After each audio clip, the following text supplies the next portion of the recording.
When I was a kid, Yeah. well, I was in movies, but I was a kid. Yeah, right. Anyhow, the 40 years that you mentioned, those first 4 or 5 of those years, every time I'd do an interview, I'd get these funny looks from, who the hell do you think you're kidding, you know, because I kept saying that I couldn't, I was in my 20s now, around the time I was doing Pulver or something, and I kept saying I can't wait to get older because the parts get richer.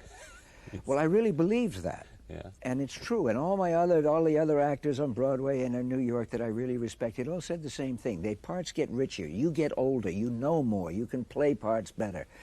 Well, it's true. There are great parts when you get older. What they didn't tell me is there's fewer of them. Yes. So they get richer, but fewer. Now, I had seen a lot of David's plays, and I had read David's plays, but I had never acted in one of David's plays.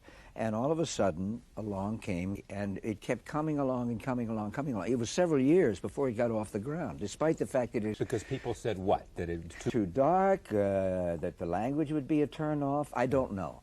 I have no idea. Whatever it was that the studios felt, the ingredients to make a, quote, hit, unquote, because it's always approached, you know, from an economic point of view rather than an artistic one. I suppose that's understandable if you're putting the money up. At any rate, it just sat there. And then finally it did get off the ground. And once it did, and the actors fell in, I mean, that probably is the best overall cast I've ever worked with.